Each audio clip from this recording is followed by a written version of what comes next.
Pessoal, trouxe aqui três tipos de pads que no dia a dia parece que é coisa boba, que é algo bem simples, mas tem dado muita dor de cabeça. Tem muito caso complicado chegando aqui no escritório, então eu resolvi fazer esse vídeo como um alerta, né, para quem é servidor público e às vezes acha que a situação é coisa besta, né, mas isso tem dado dor de cabeça para os nossos clientes.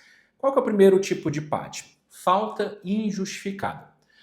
O servidor, geralmente, ele sabe no seu estatuto qual que é o número limite de faltas que ele pode ter para que não seja configurado o abandono de cargo público ou a inassiduidade habitual. No âmbito federal, por exemplo, a gente tem 30 dias seguidos para configurar o abandono de cargo público e 60 interpolados para configurar a inassiduidade. Em São Paulo é menos, aqui em Goiânia é menos, enfim, cada estatuto tem ali o quantitativo e muitos servidores se utilizam desse número para conseguir tirar algum tipo de férias extraoficial, né? Vamos supor, o marido ou a esposa tem um emprego privado ou é empresário e o servidor ou a servidora não conseguiu negociar com o chefe aquele período de férias, né? Então ele faz as contas. Bom, se no meu estatuto permite até 30 dias de faltas, eu vou tirar aqui 20 dias, né?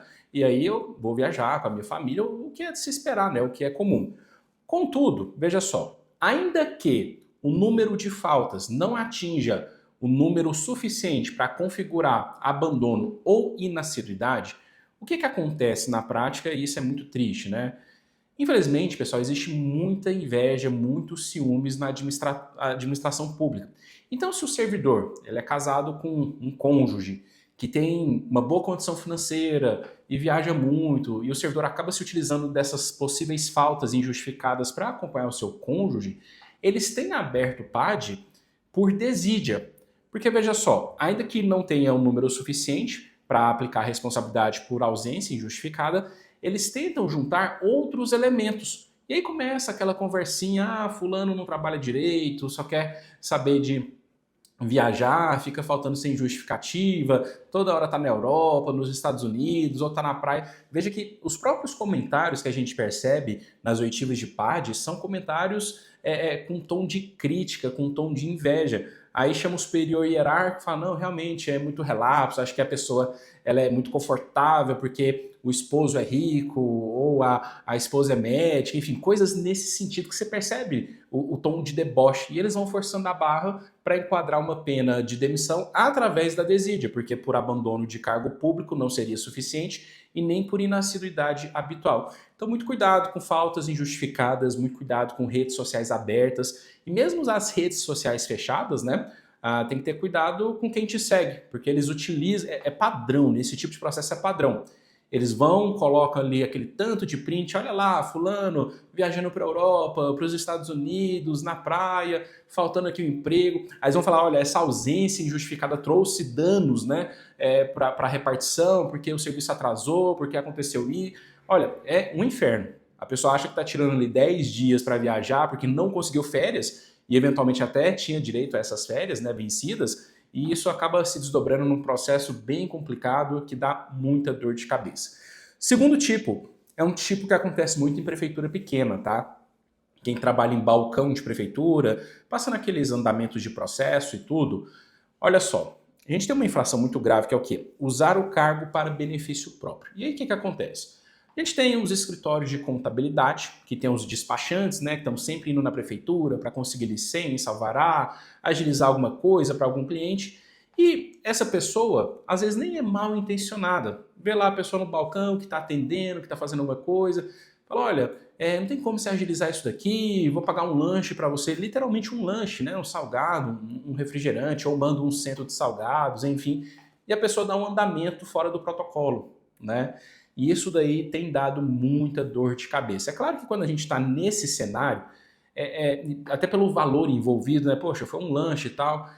Geralmente dá para fugir da pena de demissão. Agora, existem outras situações que têm dado mais problema. Por exemplo, a pessoa, o cargo dela permite acesso a informações sensíveis do contribuinte e as pessoas ficam ali em cima, olha, você consegue passar os dados do fulano, beltrano, e muitos sistemas, por exemplo, INSS, Receita Federal, muitas prefeituras, já tem ali o acesso direcionado para o servidor que está trabalhando naquele processo, está trabalhando com aquele contribuinte. Então, se um servidor de fora, entre aspas, que não está fazendo nada em relação àquele contribuinte, acessa aqueles dados, isso gera uma notificação.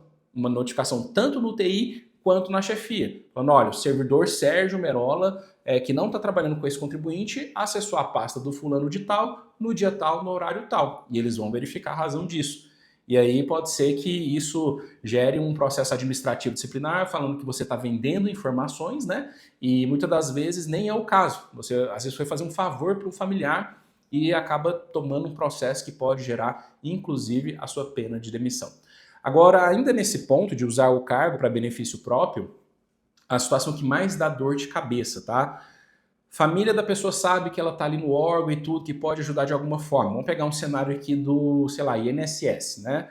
Alguém da família ou algum amigo vai se aposentar, a pessoa vai dar as orientações, às vezes manda e-mail, fala da documentação e tudo, e de alguma forma isso daí chega até a chefia lá do INSS e a pessoa vai falar que está fazendo advocacia administrativa, está utilizando do cargo para benefício próprio, alega até que está recebendo por isso, está fazendo serviço de despachante, né? Ou ainda, fala-se muito da venda de cadastros, né? E isso tem sido uma prática há muito tempo utilizada, né? Os próprios bancos compram essas informações, né? Incrível.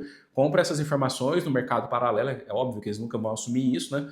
Mas de alguma forma chegam essas informações para que eles possam oferecer empréstimos consignados e essas informações saem de dentro desses bancos de dados, né? E isso tem gerado processos por benefício, né, próprio em razão do cargo público que gera pena de demissão.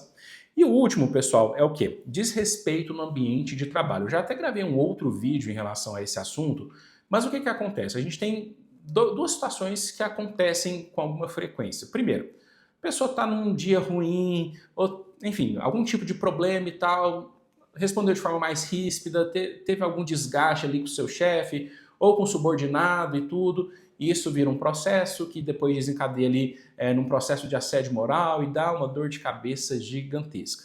O outro que tem acontecido também com alguma frequência é o quê? Principalmente para quem ocupa cargos de chefia e tem uma conduta uma postura mais rígida, sabe? De cobrança, uma pessoa mais séria, que não dá risada, que o próprio tom de voz aparenta que a pessoa está chateada, não chateada, está nervosa, enfim, é o jeito dessa pessoa. E aí os subordinados não se dão bem, né, com essa pessoa, não lidam bem com essa cobrança e começa a surgir reclamações na ouvidoria, nas corregedorias, falando que é assédio moral. Isso tem dado muita dor de cabeça, por isso que a gente tem instruído muito, né, os gestores, que a gente advoga aqui para vários, para que essas cobranças de metas elas sejam feitas de uma forma muito clara, sem nenhum tipo de abuso, formalizada por e-mail, vai fazer uma reunião, tentar gravar, porque eventualmente se chegar uma reclamação, uma denúncia anônima, né, que está super na moda, infelizmente, o servidor ele tem armas para se defender.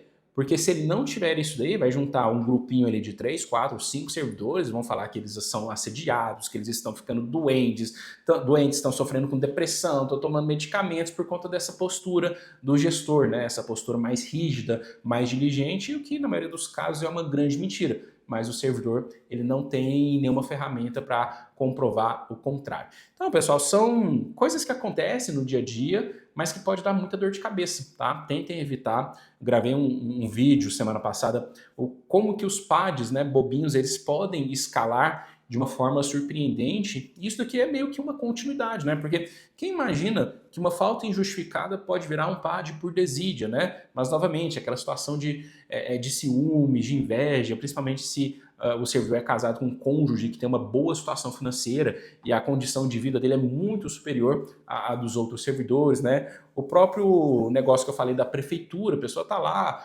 convivendo com aquele despachante da contabilidade já tem 2 anos, às vezes já toma até uma cerveja depois do expediente, aí eles se aproveitam disso para falar que você está usando o seu cargo em benefício próprio, que está recebendo, que é ato de corrupção, que o processo acelerou. E essa questão do desrespeito no ambiente do trabalho, que também tem sido uma pauta sensível, tem dado dor de cabeça, tem gerado muito processo, então muita atenção com tudo isso.